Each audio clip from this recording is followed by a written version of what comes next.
Mama. Yeah. Mama. Mama. Mama. Yeah. Hey, Segovia, back with another video. Hope everyone out there is having a good day. Y'all, we're back. We got a good hour banger we're gonna get into. A nice hour-long video for your Friday night. You gotta leave some love for that. Remember, y'all, these videos, they're for entertainment purposes only. Don't believe everything you see in here. I'm here to entertain. I feel like I'm doing a good job. I hope I'm doing a good job. Let me know down below how I'm doing and how I can change some things. But anyways, y'all, I ain't gonna sit here and talk all day. We'll save that for the end of the video. Enough with the chit chat. Let's go and get into the reaction. Enjoy the show. My boyfriend has a Neuralink. I know that there are 3 people, I think it's 3 on record, who have the Neuralink because it's not publicly available.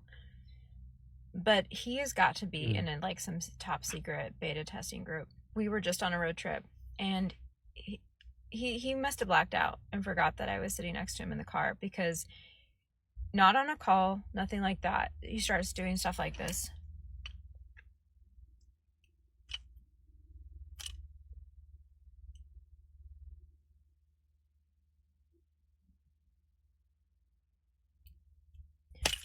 It went on for a while, and finally I just was like, you got a Neuralink? And I thought that he would think it was funny, but instead he got really defensive. Why would you say that? Like, bad acting. So I don't know, he drives a Tesla. There's something going on. I'm not a dummy. I feel like I'm in an episode of Black Mirror, to be honest with you. That wasn't in the movie. Eminem is just such a brilliant dude. We're on set one day, and he's like, yo, it don't make sense that we beefing. I was like, right? He was like, I need something, like, on you. So we're talking. We talked for like 2 hours, like, chilling. I'm like, all right, man, I'll see you later. The next day, we're shooting a battle scene, and that's why I'm standing there like, you're talking about me. You're not talking about Clarence. But I know something about you. You went to Cranbrook. That's a private school. That has nothing to do with the character. You're an asshole, Eminem. What's the matter, dog? You embarrassed? This guy's a gangster? His real name's Clarence. And Clarence lives at home with both parents. And Clarence's parents have a real good marriage. I'm like, I won't fight this mother. I'm like, yes, my parents are still married. Remember that 8 Mile movie? I remember I must have been in 6th, 7th grade. My neighbor, friend Carlos, his mom took all of us to the movies, skipped a day of school to go watch 8 Mile. Good old days, y'all. But that's pretty genius, y'all. He flipped it, made it personal, even though in the movie we thought they were acting. In the past 20 years, we've been living through the death of the American male. They have literally killed masculinity in our homes and our communities for one reason or another. But I raised my boys to be young men. And however you feel about that, you feel about that. Right. But my boys will always be respectful. They will always say, yes, sir, yes, ma'am. No, sir, no, ma'am. They will always say thank you. They will always open the door for a lady. They will always make sure that their mother is taken care and provided for. They will always be men. And that's always since they were 2 years old. Every time I left for a job, I tell my 15-year-old, you're the man of the house. You make sure these doors are locked every night. So for me, it's always that idea of American masculinity is very different. You feel it when you go to Europe. Like you see these and you're like, could bust your ass, boy. You know what I mean? You know what I'm saying? You go to Europe. Tight ass pants. Yeah, tight ass pants. Motherfucker, good, boy, you better lotion your ankle.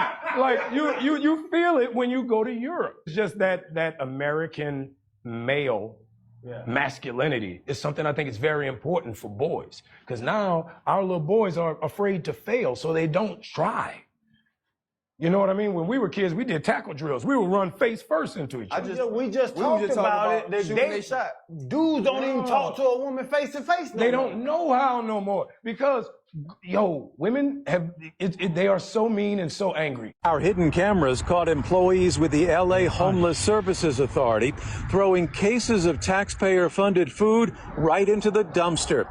Food that's supposed to go to the homeless, now going in the trash. You can see it here just come pouring out of the box. And not just once or twice. It's a sandwich, an apple, and water. But despite the tens of thousands of homeless going hungry on the streets of LA, no one got to eat this food. Jay Handel chairs the homeless committee for the LA Neighborhood Councils. This is an absolute disgrace. It's a theft of taxpayer dollars. For months, we watched Lhasa employees picking up cases of food to give out to those less fortunate. These are outreach workers. They're supposed to spend their days interacting with the thousands of homeless in LA. The aim, according to Lhasa administrators, is for them to use the food as an opportunity to build trust in the hopes of convincing them to accept government services and housing and get them off your streets. Did y'all notice the bizarre path of this cyclone that just hit Australia? I'm about to show you it in 1 second and you will not even believe it. So the news was going absolutely crazy about this cyclone coming. The first cyclone since 1974, I believe. Or maybe it was just that certain part of Australia since 1974. But they were making it out to be a really huge deal. Now, I'm going to show you how it moves and let me know what you think. Alright, now let's watch. It'll take a minute, but trust me, it's worth it. And remember, again, this cyclone was hyped up so much to the point where it's ridiculous. So watch, it goes away from Australia. Meanwhile, the news was warning people. They were like, it's gonna be the worst thing we've ever seen. Y'all see that? And not just that. Is that, look at that, it went, what in nature goes in a square motion? Look at the little turn right there, got a little more power. What would cause it to move this way? And again, the whole time there were some serious warnings to Australia. You saw the way this went to this little peak at first, but then it went the other way, but then boom. So yeah, pretty weird stuff. Let me know what you think in the comments. By the way, there's this solar farm in Texas, and it was completely wiped out by a hailstorm. The irony. I'm not as excited about doing a film at first. Well, the guts has been ripped out of Hollywood. It's still nice to do a film, I guess. Maybe a Netflix film, but it's not the same. So I think TV overtook film, really. It's just the most compelling. You know, you can get, you know, a box set series you can absolutely get lost in and look forward to it every day and every night. But if I had an idea that could only be a film, like I didn't think it was a series, I enjoyed doing that short film. It was a 1 day's filming. A lot of my decisions are based on laziness, effort, etc. But yeah, I would do. I don't know, I'd like to do maybe a horror would be good. Or set up some sort of franchise. Some sort of weird horror or monster movie, or sort of not a spoof, but a deconstruct a superhero, like a really screwed up superhero. Check. Like, I just went to the movies on Monday, y'all. My birthday was on Monday. Went to the movies, right? I thought it would be a good movie called Last Breath, based on a true story. After that movie, I told my woman, I don't think I'll come to the movies for a very long time. We dropped $60, $50, right? But that's okay, right? We're going to watch a movie. I want to see something. The movie was terrible, y'all. The last two movies I went and saw, first one was Civil War. This one, Last Breath. Terrible. The Last Breath was like no storyline, nothing. Just the movie started, 5 minutes later, the dude's at the bottom of the ocean, flopping like a fish, right? Underwater, 30 minutes, no air, survived, right? It was just, and then the movie was over. Like, it was just no storyline. It's like they're not even trying no more. They're just throwing junk out, right? What was the last good movie you guys have seen? I don't even know the last good movie I've seen, honestly, in theaters. Not on TV, not an old school movie. In theaters, you went and sat down and watched. What was the last good movie you guys seen? I don't even know the last good movie I've seen, y'all. That's how terrible these movies are nowadays. Yeah, I'm just walking around. I'm bored and shit, waiting on something to happen in about an hour. So I'm at the grocery store picking up some stuff. I'm just walking around reading labels and shit. So I'm looking at these pies they have in the deli here, right? And they look great. They're all shiny and shit. It was a little burnt, but I mean, I'm sure it's fine. But just reading the labels on these things. This is an apple pie. Okay, apple, flour, cinnamon, sugar, maybe some brown sugar, a little egg, maybe some yeast. That's about all you fucking need to make an apple pie. Look at all this shit. Look at all these ingredients. Acid. Nothing but acid. And the kicker, the funny thing, and when I flipped it over, it said this: contains bioengineered food ingredients. The fuck is that? Bioengineered food ingredients. I don't want to eat nothing that's bioengineered, motherfucker. Shit's crazy. Killing us, bro. Mermaids in the Bible. Well, I don't know about mermaids, but I can show you a merman. My old family Bible from the 1800s. It's starting to come apart a little bit, but it's got a dictionary in the front. Look at, there's the Sphinx with his nose. But let's get to what we're looking at here. We're going to go to the, all right, so we're going to the section on false gods and the worship of idols in this Bible. We're going to page through a few of these pages here. And here we go. Half man, half fish. This is Dagon, the fish god. He's the god of the Philistines. And also, you see his hat. We also have Nimrod over here wearing the same fish hat. And look, there's Molech. So yeah, there's Dagon, Nimrod wearing the fish hat. You know who else wears the fish hat? There's a better look at him. I'll show you. Nope. It looks like some Catholic bishops might wear one. And oh, the Pope, he's wearing one. Well, there you go. There's a merman in the Bible, Dagon. You can do a little research. He's mentioned a couple times in the Old Testament. I think in Judges and I think in Samuel. Feel free to do your own little bit of research on that. It's kind of interesting, though, that they're talking about the elite eating, you know, mermaids, and the Pope who wears a mermaid hat is expiring. Strange times we live in. Go do what's right now, what's easy. Let's see what happens. Allegedly, Stevie Wonder is not actually blind. And has been faking the entire time. I knew it! Sounds absolutely absurd, but hear me out. Whoa, okay. So first instance, Stevie Wonder is in a crowd at a music award show. This woman's on stage performing, but she finishes her performance and she's like blowing kisses to Stevie Wonder. And he is blowing the kisses back to her. And it's like, how do you see someone blowing you kisses to her? You can blow them back. Maybe he heard in the faint distance. No way. All right. Two, Shaquille O'Neal, Shaq, the man, the myth, the legend. Icy hot. I literally love him. This is crazy. Okay. He once entered an elevator that Stevie Wonder was on. Gets in the elevator. Stevie Wonder goes, "What's up, Shaq?" Maybe he just like felt the weight of the elevator depress so much. And he's like, that's either Shaq or Bigfoot. Probability wise. Like, it's gotta be Shaq. Like, so just goes, "What's up, Shaq?" I'm trying to rationalize this. Also, is Stevie Wonder like fully legally blind where he has no vision, not just impaired vision? Yeah.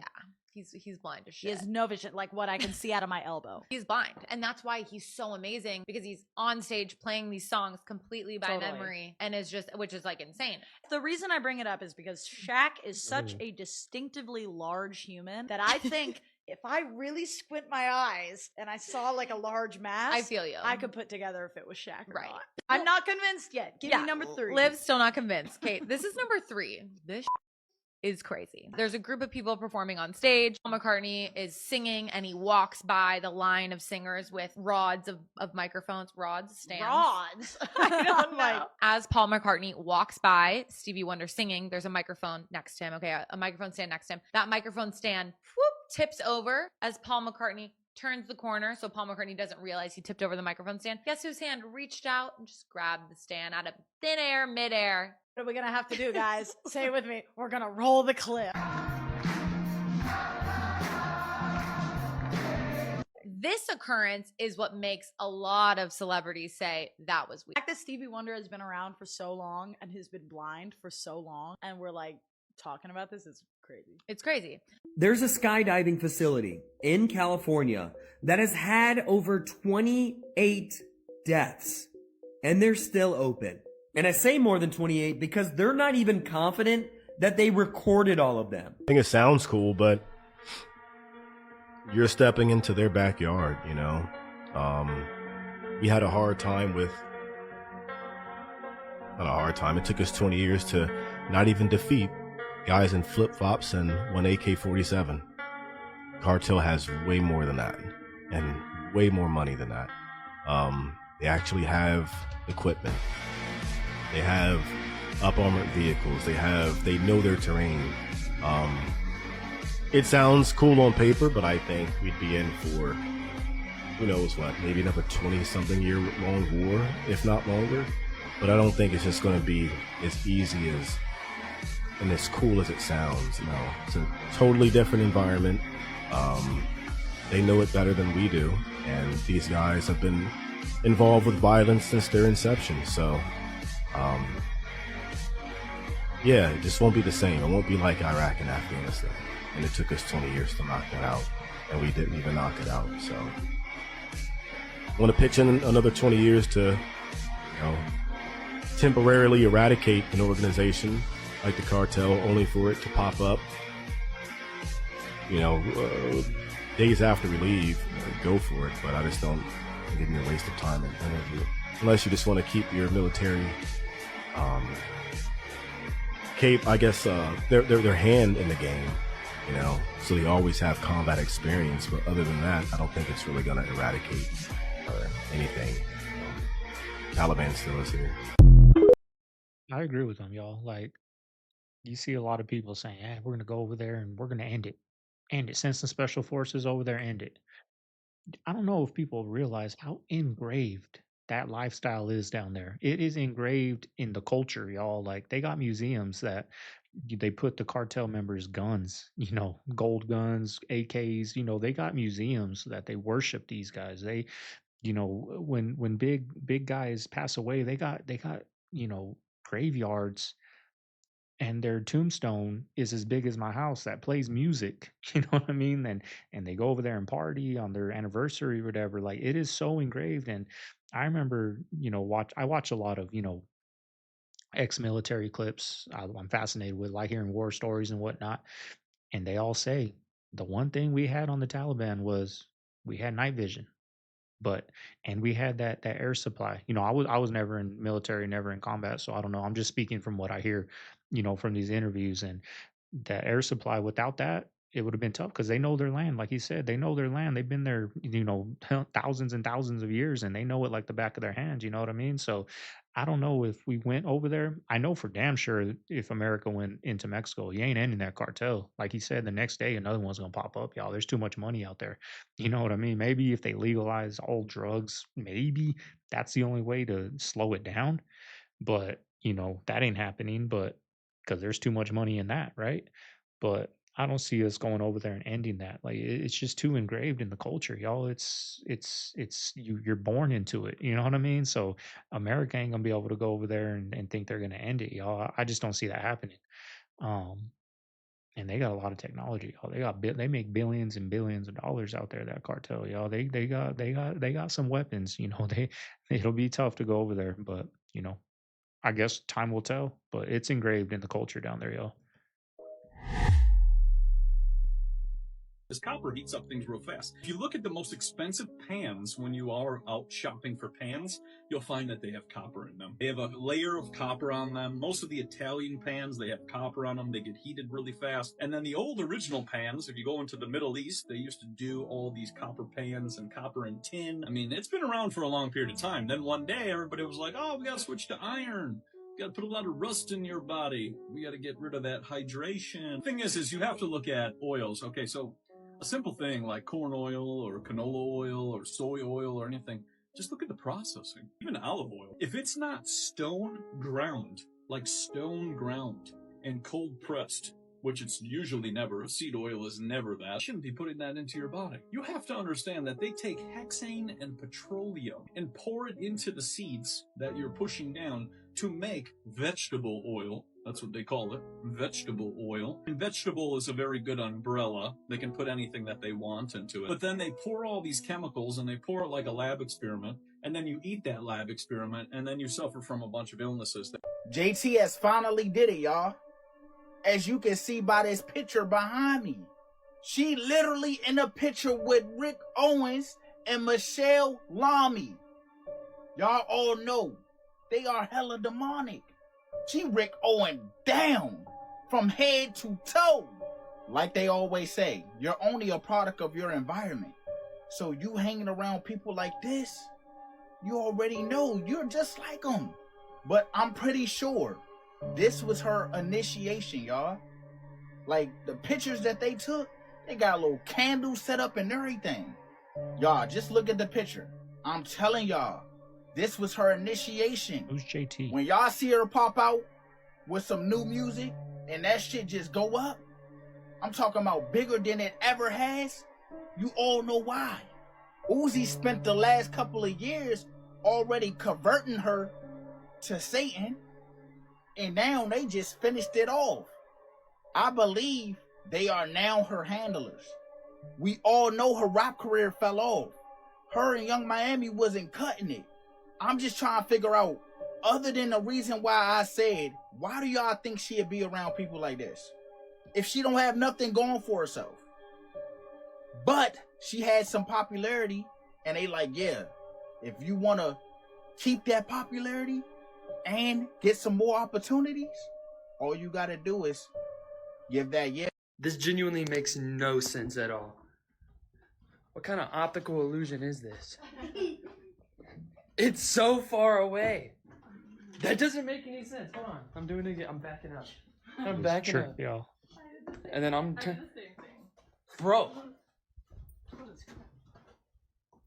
How is he doing that? That doesn't make any sense at all. 9600 BC, and that's the precise time that Göbekli Tepe is created. You have to get yourself into the minds of these people. What would it have been like at this time? What would be going on in their heads? And there's a lady by the name of Barbara Hanclough, visionary writer, wrote a book called Catastrophobia, which was all about the state of mind of the human race after this cataclysm. And she coined this term, catastrophobia, for the state of mind of people at this time. I think it's an incredible term because it's right. People would have feared every time that a comet came into the sky that something bad was going to happen, possibly even the end of the world. And what I have written is that one of the other main functions of Göbekli Tepe and these T-pillared enclosures is easy access into the sky world to deal with the supernatural creatures that were seen to be responsible for cataclysms.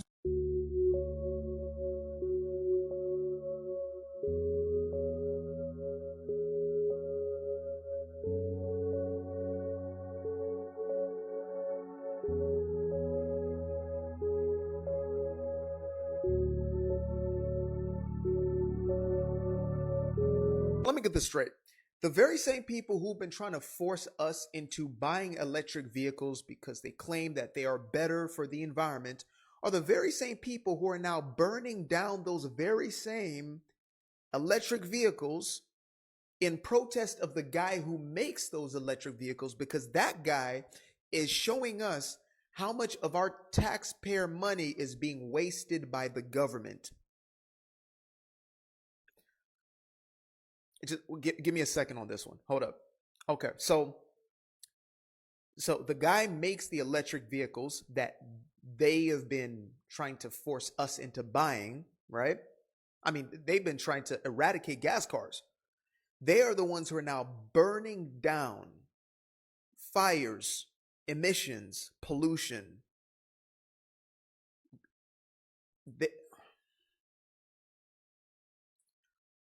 There has to be something I'm missing on this one. There's got to be something missing in this equation, because I'm doing the math, and the math that I'm doing seems to not be mathing. And of Neil, no, I said that in yesterday's video. Back in the day when you're driving a Tesla,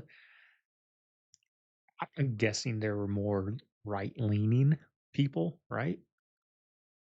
Like on your ass, honking, flashing their lights, flipping you off when they drive by. And now it's switched, y'all. Now it's, the people on the left that are burning Teslas up, and that stock is dropping, y'all. the most famous man in the world at the time, first man to walk on the moon. Guess how many pictures, still pictures, there are of him on the surface of the moon? 0. He refused to have his picture taken. Didn't want to have anything to do with it. That's why he only gives interviews under the direct order of the President of the United States on special anniversary occasions, right? Why did he refuse? I mean, because he wasn't there, I guess. Well, as best as I can tell, he was an honorable man. And when they asked him to fake the moon landing, he said, you know, good luck with that, but count me out. But he was already the replacement of the first crew that we'll get into, who, according to their own relatives, was murdered for not cooperating. And so he couldn't publicly resign. People would ask too many questions. So they probably threatened his life, but seeing how he's a test pilot, I don't think threatening his life meant a whole lot to him. So then they threatened his family, you see, and he reluctantly participated. You can see his expression during the press conference like he's at the funeral of his mother. Yeah, that was strange. You can see his expression the day he's suiting up. He looks pitifully unhappy. And that's why he hardly ever talks about it, doesn't want to have a thing to do with it. I had no idea what, for example, the movie Blood In, Blood Out was going to turn into, especially at the very beginning, because when the movie first came out, I don't know if you guys know this, you probably do if you're Blood In, Blood Out fans. The studio that owns Blood In, Blood Out, I didn't know that, is Disney. Yeah. So Disney had, back in the day, had, I think, 5 film divisions. And I think Buena Vista and Hollywood Pictures was one of them. I'm sure they were. And so they fell under Disney. And so when the movie came out, it was right after the Rodney King thing and all this other kind of stuff. And Disney didn't put a lot of money behind it. And usually the way film works is, they say, oh, the budget to the movie is 20 million. Okay, well, 15 million is really the budget to the movie. 5 million is the budget for publicity and all of that stuff afterwards to get interest going. We had very little of that money coming in for us, so they weren't pushing us hard. And I think they were just expecting that we're just going to sort of die out, you know, have a week or two and then go away.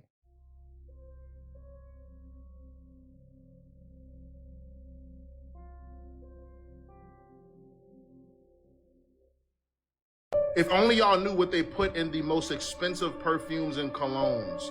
For example, Baccarat Rouge. Or a lot of the perfumes, which is the female side of the collections. If only y'all knew what they put in these things to make them not only just last a lot longer, but attract other people. Y'all might think, well, it's just really great pheromones and all.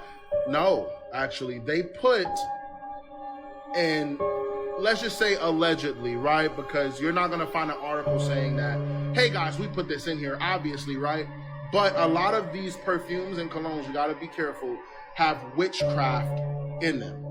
And a lot of the witchcraft that they put in these colognes and perfumes is a drop of blood. And a lot of the times, those drops of blood come from things like babies or like things that are sacrificed, or even demon blood. And so you might think, oh, you're just capping, you're just talking. Source, trust me, bro.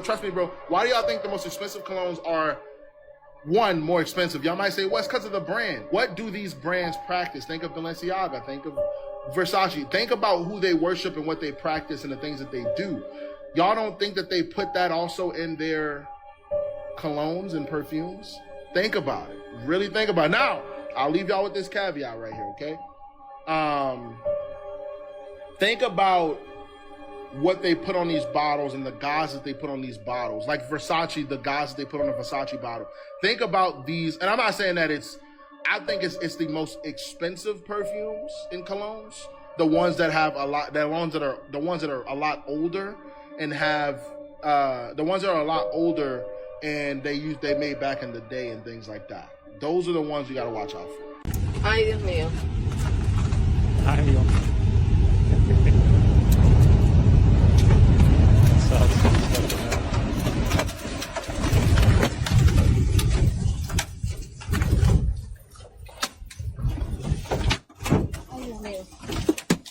They were like, how do you guys, how anybody's dealing with storms right now? It's 50-mile-an-hour winds out there, dusty. At least give me some rain, right? But I woke up this morning, yard was a mess, trash all over my patio. I had to clean it out, blew it out, watered the fake grass because dirt's coming up when my dogs go out there. So I put the dirt down, come up, take a shower, put my video together, downstairs to grab my sparkling. It's already a mess, y'all. Already a mess. We'll get into it a little later. It's war that the U.S. wants, be it tariff or a trade war or any other type of war, we're ready to fight to the end. Yeah. I mean, you're a military man. You don't want to hear that? What do you think would happen if the U.S. went to war with China? Wouldn't be a U.S. anymore. I think the American people's mindset would change drastically. However you feel today and how you felt in the past, like erase all that. It would be like, imagine this, like you want to get thrown back into the Stone Age in a matter of minutes. China has some hackers. They know how to do stuff. They have really good technology. I'd go as far as to say probably in some aspects, better technology than we do. If they wanted to shut down our power grid, internet, and all that stuff, the, electronic infrastructure, power grid, like we would be thrown back into the Stone Age. And that's without even firing one shot. We did the same thing invading Iraq. Like that's one thing that we do invading another country. We shut down their electrical powers. We bomb, certain things. But you want to take the power away for them being able to communicate. You want to take that away. So if China wanted to, they could shut down the American population fairly easily and have everybody out here fighting amongst themselves, killing each other just for a loaf of bread, and then you get the troops involved. I think that the way the military, and you'll hear a lot of vets say this, like it was harder when I was in. I've been that guy too, but legitimately, you can look at it on paper. I think it was like 70% of the military personnel are overweight and obese, which is insane. It's a crazy high number. Don't quote me on 70, but I think we're about there. And just the mindset of the average troop nowadays, the average soldier, they're not prepared to really go all out for anything. Most of the guys are in for a paycheck, in free college, and they get a chance to travel the world. There's no war going on right now, so half of the guys they're not even thinking about war. They don't even know what war is like. The war ended back in like real hard combat back in like 2012, 14 or something like that. I'm talking hard combat. We haven't seen war like that. And going up against a nation like China, a country like China, I don't think we're prepared for that. The average soldier, ground fighter, we fought guys in flip-flops and sandals and man dresses, for 20 years, and they put up a hell of a fight. Imagine guys with technology, training, money, power, more manpower. They have a Navy, Air Force. They have all that, the special forces. They have all that. It'd be a pretty good fight. And I just don't think that, your average, I don't know if this might come across weird or bad, but like you got soldiers who are more concerned about can they wear a dress on the weekends and identify as this? They're not thinking about fighting and doing what you have to do. When I joined Ranger Battalion, the first question I was asked when I got in there was, why are we here? I had like a few other guys next to me. And he asked each of us, why are you here? And you come across with the whole, I want to serve my country, be all that I can be. And he's like, no, cut the bullshit. Why are you here? And as blunt as it may come across, we all to a T said it, because I want to kill people. Who is the Pope? He is the Emperor of Rome. Rome never died, never faded away. It became the Vatican. What is the Vatican? It is the priesthood of all of the old pagan religions of Rome, built upon the deception that they are Christian. Can man change the orders of God? Can man elevate himself above God? No. Then why did the Pope change the Sabbath from Saturday to Sunday, the venerable day of the worship of the sun Osiris? Why in the outer courtyard of the Vatican is there a temple of the sun, an obelisk, and a reflecting pool built as a fountain around the base of the obelisk? Because what we're talking about in Dealey Plaza and in Washington, D.C. exists also in the Vatican. And I'm not trying to insult Catholics, I'm just trying to tell you the truth.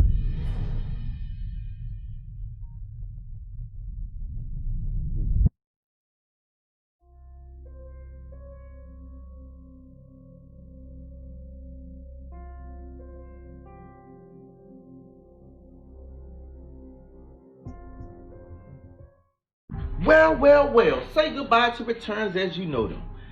Well, you know Amazon and Walmart will refund your money if you send the items you purchase. But now as I speak, Amazon is saying, and Walmart, that you do not have to return the item in order to receive your refund. Oh my word. They're saying because it costs more for, you know, them to do the packaging and the shipment and all the other stuff that comes along with it. So they just want to alleviate all that and just give you your money back. I don't know how this is going to work out, but hey, it sounds like a good deal to me. You know what I'm saying? It sounds like a good deal to me. But I am wondering, what is the catch to this? You know what I mean? Like, what is the catch? Because you know a lot of people will try to beat the system.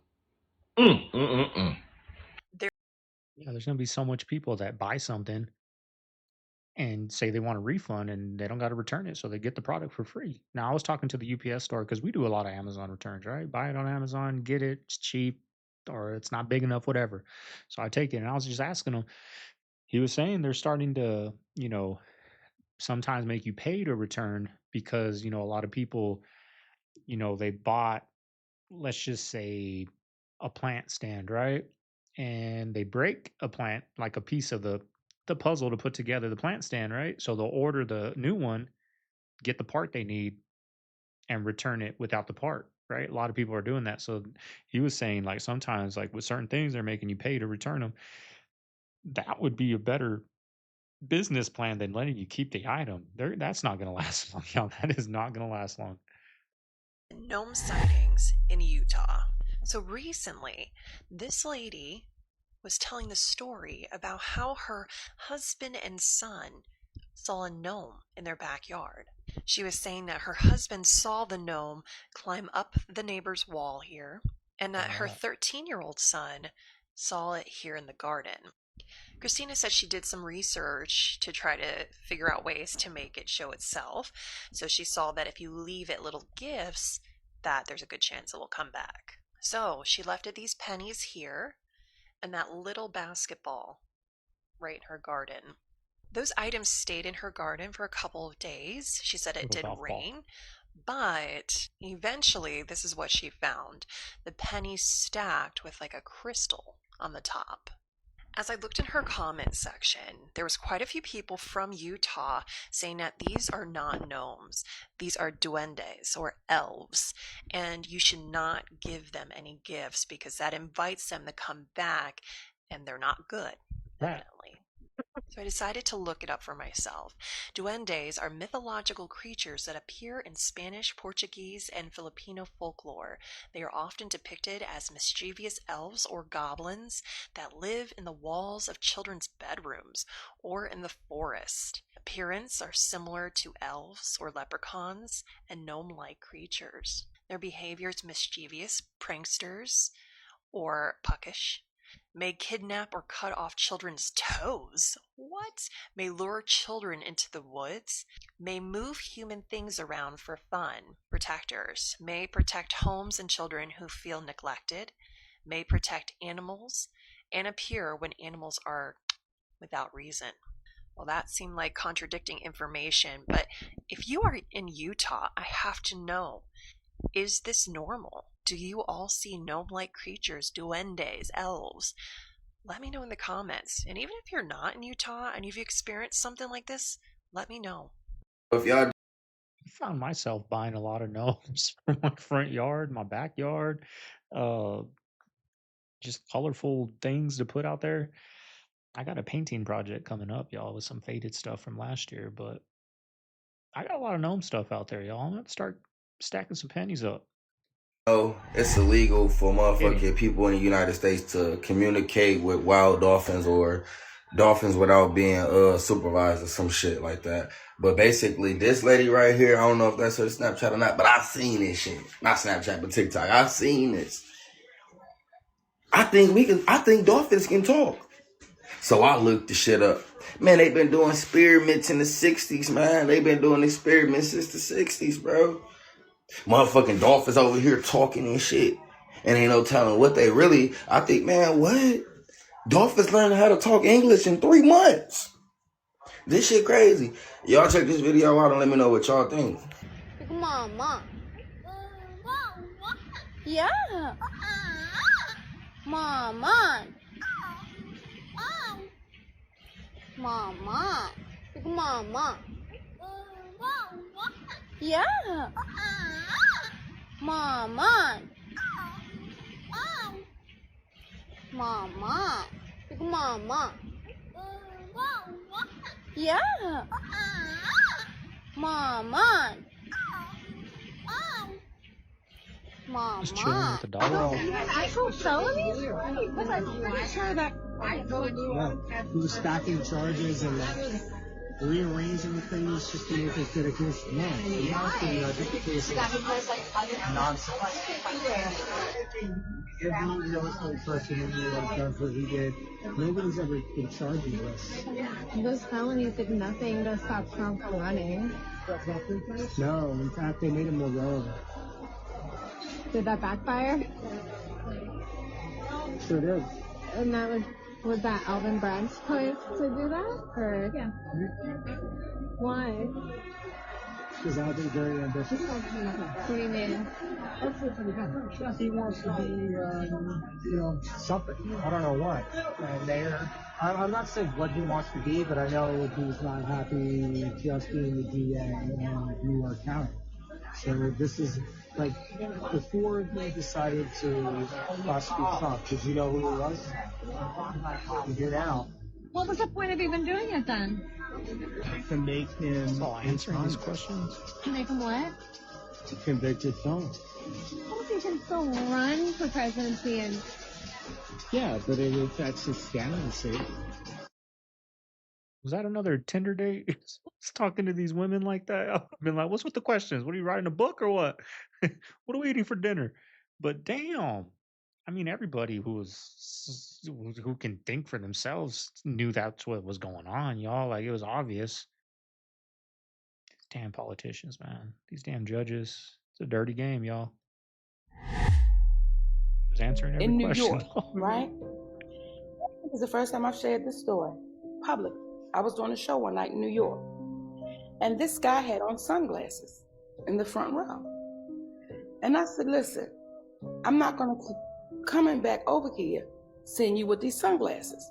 There's no sun in here, and you're being disrespectful. I need to be able to see you, right? So he laughing, and I walk to the other side of the stage. I come back. I said, you think I'm playing? If you don't take them damn glasses off, Roseanne, he lifted up his glasses and everything was black. Oh, he didn't have any eyes? Did you hear what I said? What? He lifted up his glasses and everything was black. The energy I got from him was, do you want to comment? I looked back at him and the energy I gave him was, I'ma mind my business and walk my ass back down to the other side of the stage because I want to keep my fat neck. I'm not questioning shit. Keep your glasses on. I bought him a drink too because I didn't want it to go no further. I didn't want him to be offended. Oh, that's scary. So, we don't know what. I thought you meant he just had like a black holes there with no eyes. No, there was just complete black. Like it wasn't, it was as if just make my eyeball all black. Yeah, no whites in the eye. Just demonic, you mean? I didn't get that feeling. Like I didn't get a feeling of evil. I just got a feeling of you really don't want to fuck with us. Oh, yeah. Okay?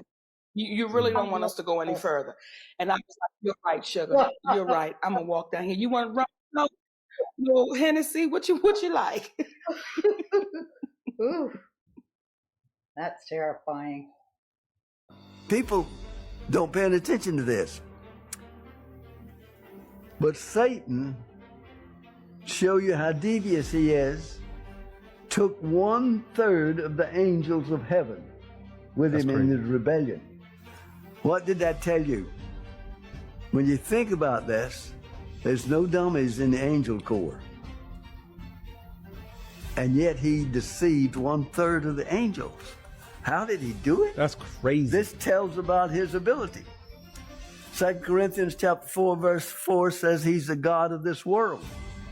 How do you trick 1/3 of the angels into following you, knowing who God is? That's how cunning the devil is. The devil is very cunning. Because how can you, as an angel, be deceived enough to follow another angel when you sit in God's presence?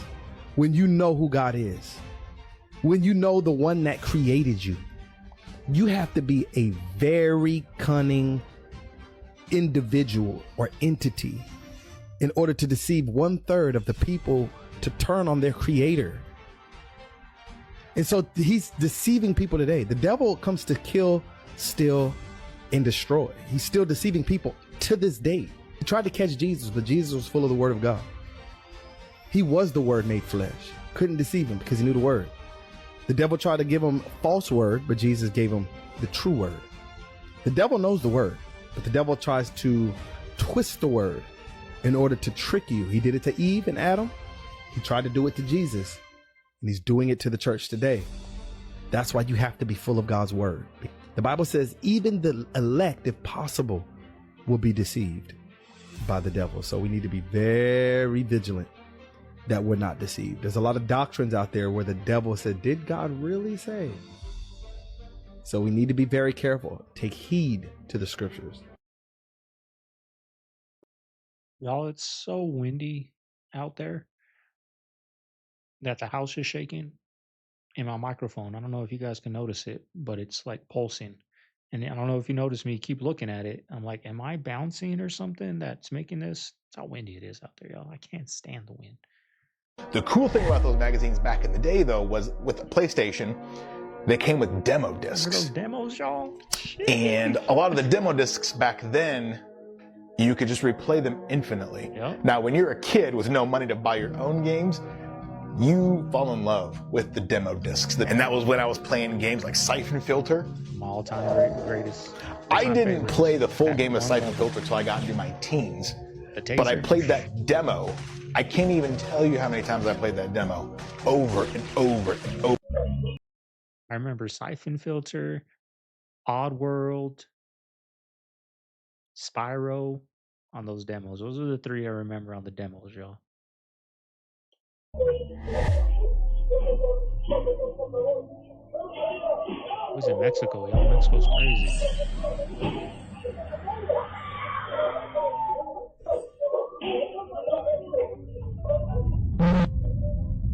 The ancient trees were cut down and made into weapons, and I'm showing you something mind-blowing. The yellow line is where the weapon is. It was pushed into the back of the throat of this huge dragon. Look at all the details of this dragon that died around the time of the Great Flood.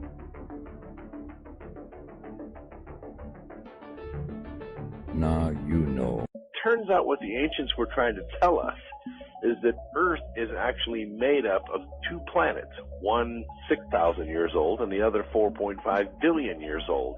And these two Earths are of different energy states. One is a very high energy state, one a low energy state. In the scriptures, they're called a spirit Earth and a temporal Earth. One day, this day, right now, 21st century, they would come apart. Well, what do you mean come apart? Physically? Yes, physically, the higher vibrational Earth would become dissident with the lower vibrational Earth, and they would separate, just like a human spirit separates from the human body. Earth is about ready to either go through birth or go through death. You're not predicting that planet Earth is going to split physically, are you? Not split down the middle. It's more like phase apart. Two whole planets will go separate ways in space. One higher vibrational, one lower vibrational. Literally? Yes. What does that do to all of us on this planet? All of us, obviously, are going to be divided. We are going to choose which Earth to go with. The ones that will align themselves with the higher vibrational or spiritual Earth will become unaware of the darker and more temporal but more murderous of spirits. and they will remain with their respective Earths. This is the control of the experiment. This is before the software update. It is destroying everything. Just like that, the Cybertruck is updated and it should not be crushing any bananas. I'm so impressed. Everybody's been waiting for this. The finger. Dumbass. Without further ado. Snap his finger. Do you guys remember this guy from the Maui? Well, I mean, do you remember him from Vegas? Let me show you. So he's just been named as Diddy's co-conspirator.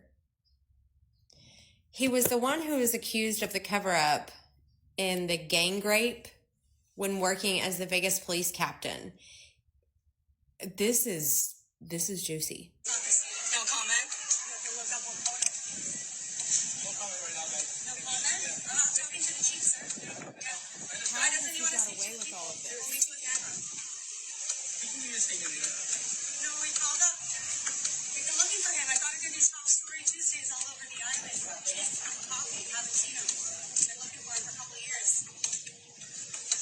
What happened? Can you explain photo to me again, sir, in Aloha? I'd love to hear it from you.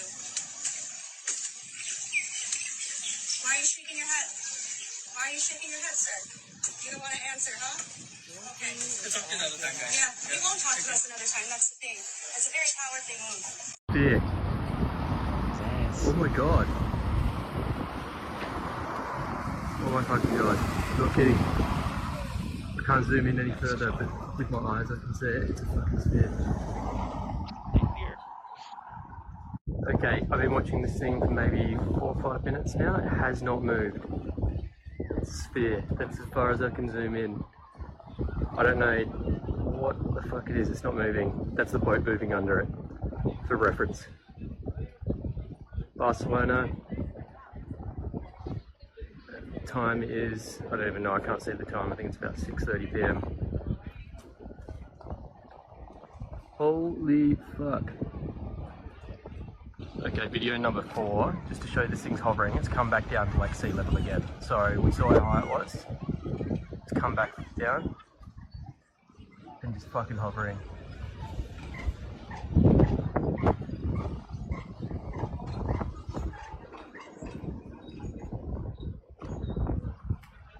I was going to keep recording just in case something crazy happens.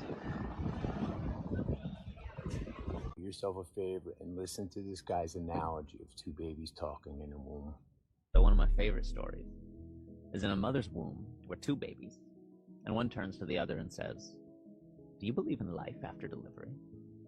And the other replies, "Why, of course, there has to be something after delivery. Maybe we're here to prepare ourselves for what will be later."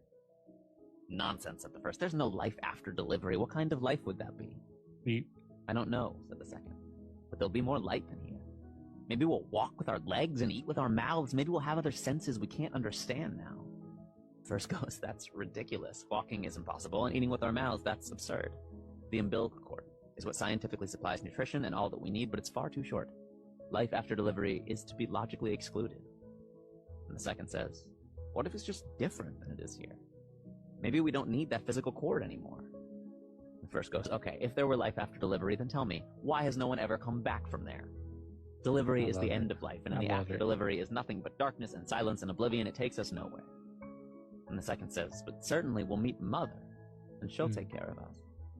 The first goes, "Mother? You actually believe in Mother? If Mother exists, where is she now?" And the second goes, "She's all around us. We are of her. It is in her that we live. Without her, this world would not and could not exist." And the first says, "I don't see her. It's only logical that she's not here." To which the second replied, "Sometimes, when you're in silence and you really listen, you can perceive her presence. You can hear her loving voice calling down from above." That's dope.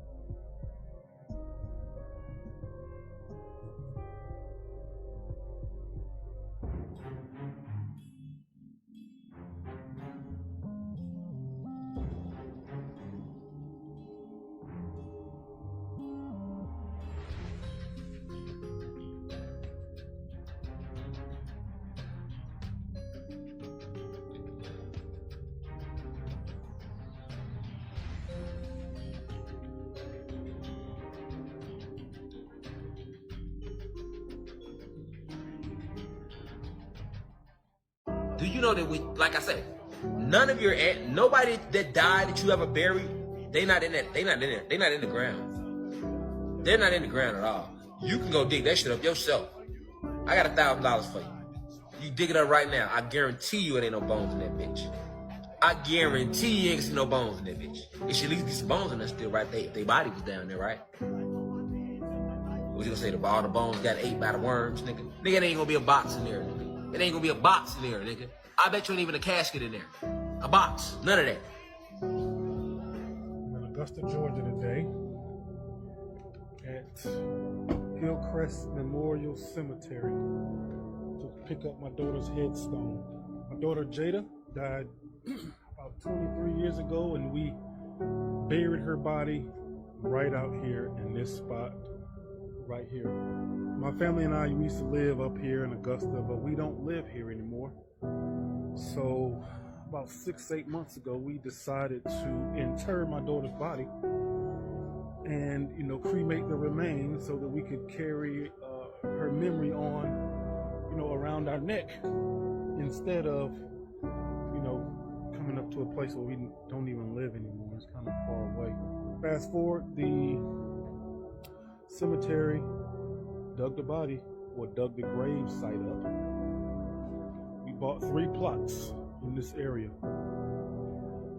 She was supposed to be buried in the middle one. They dug up the middle spot.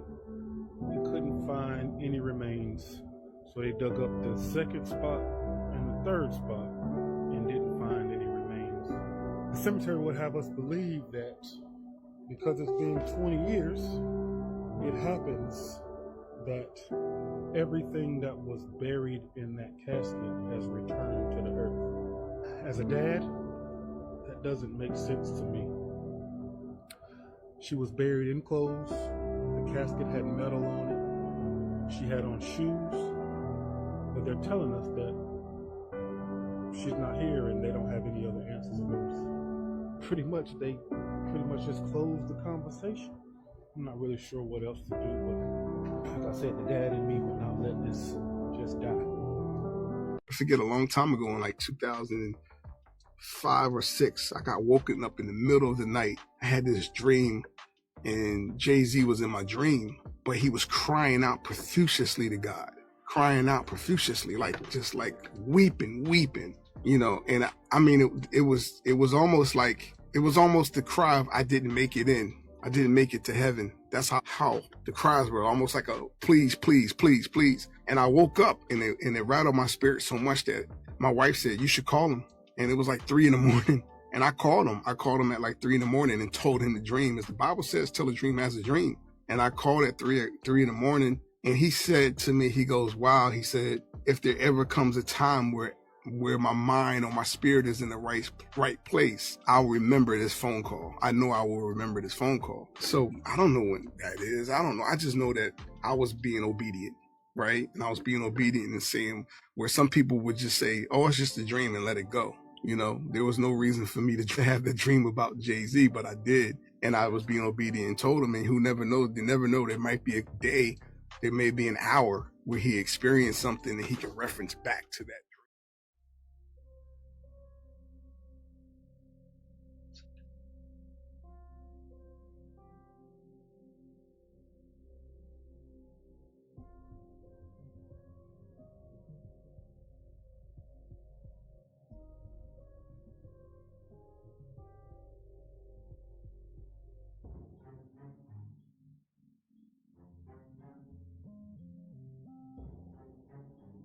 Bunch of unexplained things out there, y'all.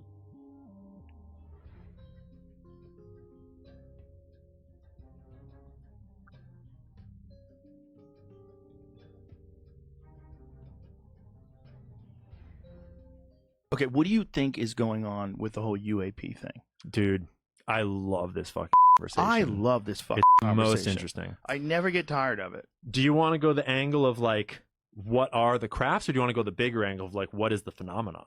Okay, let's start with what is the phenomenon. I think that right now, science and religion and UAP exposure are all converging on similar truths And what I mean by that is that science, so you know the science of consciousness, how we don't really know where the fuck consciousness comes from? Right. But there's a lot of people that start to suggest that it sounds like we're antenna that are receiving consciousness from some sort of consciousness field or some sort of other, like... Have you read any Thomas Campbell? No, I don't think so. You should read Yeah. the Big Toe, Theory of Everything. It's very bizarre stuff. Very hard to swallow. You got to go back and listen to it multiple times. I like that kind of shit. I had him on the podcast, and at the end of it, I was like, we got to stop here. I have to think about everything you said, and then we'll bring you back, and we'll go deeper, because he wanted to keep going and go deeper and deeper. Like, he's been living in these It goes realms. and goes, dude. Because you're talking metaphysics, you're talking physics, you're talking multiverse, like, history and like disclosure about history and dimension. And like, I suspect that whatever consciousness is coming from is this multiverse, this consciousness field, this ether, this multidimensional thing, whatever. I suspect that's very similar to what UAPs are traversing in and out of and through. And I suspect that's very similar to what we identify as either the gods plural, the aliens plural that have these abilities we don't have. Well, I got an inner story. Let's go. The Green Children of Woolpit. This story's crazy. This happened in England in the 12th century. There's this small town. There's these villagers out doing their farming stuff. And all of a sudden, these two small children walk up to them with green skin, clothes that they have never recognized before, and speaking in a language they've never heard before. Clearly looked malnourished. Like they're very skinny. So there was an older sister and a younger brother. Unfortunately, the younger brother, he ended up dying. And the little girl, they were able to eventually get her to start learning English. Then she was able to recount where she came from. Oh my gosh. She said was this place where it was green everywhere. The plants and the sky, even the people themselves. It was as if the world existed under a green tinted veil, casting a surreal glow over everything. They said the sky was never fully dark nor brightly lit. Instead, their world was bathed in an eternal twilight. The children recalled a day when they were tending their family's livestock near the edge of their world. They heard a loud mechanical noise unlike anything they had experienced before. Drawn by curiosity, they followed the sound to a cave where a strange light pulsed from within. The light seemed to bend reality, causing the air to shimmer and distort. As they moved closer, the light became blinding. Suddenly, they felt the sensation of falling, followed by cool air and bright sunlight, the stark contrast to the world of shadows.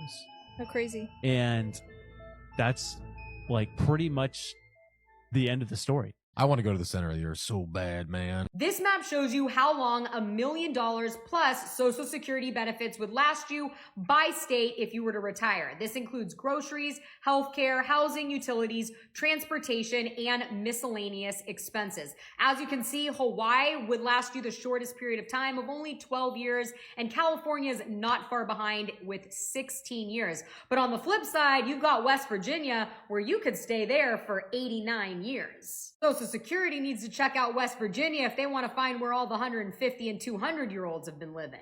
There's additional data showing you the annual cost of living per state after Social Security benefits. And as you can see, Hawaii is $80,000, but then you go over to Tennessee and it's $20,000 a year, and it continues to go down. Here's the rest of the data showing you the least expensive states you could retire. In the United States, the average retirement age is 62 years, and the average lifespan for males is 76, and for females is 81. So you want to at least plan for 20 years of retirement. So, what state do you think would be the best to retire in? As always, I want to hear what you think about all of this down below. $18,950. That is how much money my parents' 401k made during the Biden administration. You want me to tell you how much of that money was lost in the last 3 days? $12,214. Gone. Wiped out of their 401k. Gone. Toodaloo. See you later. Bye-bye. Yes, it was gains. Yes, it was free money. Yes, I get that. This man has been in office less than a month and a half. $12,000 out of their 401k gone. And I suggested to them this morning, pull y'all shit out right the fuck now. Whatever little bit of money he gave you, pull it out. Whatever Biden gave you, pull it, take it. Take it all. Take all y'all shit. Y'all damn near 100 any goddamn way. Take all your shit out. Take it all out right now. Go ahead on get it. Go on and do it. $12,000 motherfucking dollars. Gone. Gone. With this Trump bullshit. This MAGA bullshit. Well, I'm no expert, y'all. I'm just speaking what I'm gonna do. If you're old, you're about to retire, I'm gonna give it 5 years. Say I'm gonna retire at 65. At 60 years old, I'm taking my money out of the stock market, y'all. I ain't gonna leave it in the stock market. I'm gonna put it, in a high yield savings account that's just gonna get a little 3%. I made what I'm gonna make. I ain't gonna make a break in 5 years, right? You ain't gonna go too crazy in 5 years. Like if your parents are 100 years old, I don't know if it's in the stock market like a S&P, but if it is, that's their fault. If you're damn near 100 years old, that money should have been moved, right? Because a tank can happen like that. But if you're young, like me, I'm 35, I can afford this right now, right? I ain't gonna pull my money out. You'd be a damn fool to pull your money out right now. Right now is when you want to start investing because everything's on sale, right? It'll come back. It always does. Like the past couple of years, I was averaging like 16%. I don't even know, but it was over 10%, well over 10%. But that's what happens with this, y'all. One year you make 20%, the next year you're going to make 5%, but over 30 years it averages about 10%. So if you're older, your money should not be in an S&P 500. It should be out and it should be somewhere safe where it ain't going nowhere, because 5 years you're really not going to make or break nothing. I don't know nothing though, y'all. I'm probably going to get killed in the comments for that, but that's just the knowledge I have. See, hiding a dark secret. Some believe the beloved sitcom isn't as innocent as it seems, and that its title actually means I Love Lucifer. Sounds crazy, right? But let's dig a little deeper. This video is made for entertainment purposes only. First, let's talk about Lucille Ball's name.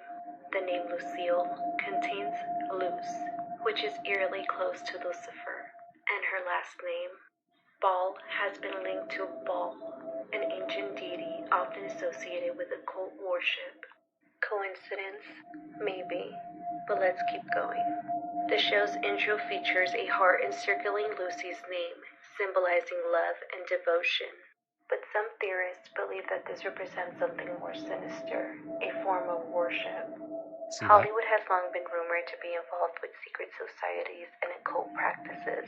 And Lucille Ball, she wasn't just a comedy queen. She reportedly had strong beliefs in the supernatural and even claimed a psychic predicted her fame. So, was I Love Lucy just a fun sitcom? Or something else at play? Could this be another example of Hollywood hiding its secrets in plain sight? I'll let you decide. But next time you watch Lucy, just remember, nothing in Hollywood is ever as innocent as it seems. What do you think? Is this just a wild theory, or is there something darker behind I Love Lucy? Let me know in the comments, and follow for more creepy Hollywood secrets.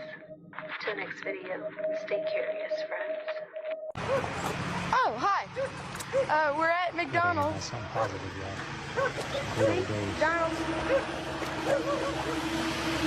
And we're fixing to go inside and eat breakfast. So, there's inside. He was ahead of his time vlogging back in the 80s. And we are going. We're great carrying. It's going everywhere but me. And we're waiting in line. I guess I'll say I want to look at the menu.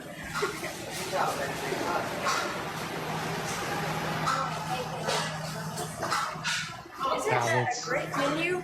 Full.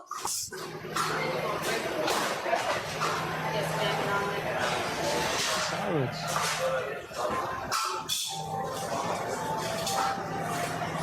Get the DuckTales. The Cash money back then, y'all. No ATMs. All right, family. There you have today's video. Hope you guys enjoyed it. It is an ugly day. You know what I'm doing today, y'all? I'm done. I'm done for the day. I'm going to go put on some pajamas. Need some lunch. It is ugly outside. 50-mile-an-hour winds. Dusty. I'm not going outside. I'm staying home with Mama Bear, with the baby. I'm kicking it today, y'all. I had a lot of things to do. I want to do a lot. I got to do a lot in the yard. I got to go to Harbor Freight. I got a lot to do. Today's not a good day to do that, y'all. It's ugly out there. I don't want to be out there. It puts me in a bad mood seeing my yard filthy and solar lights all over the place.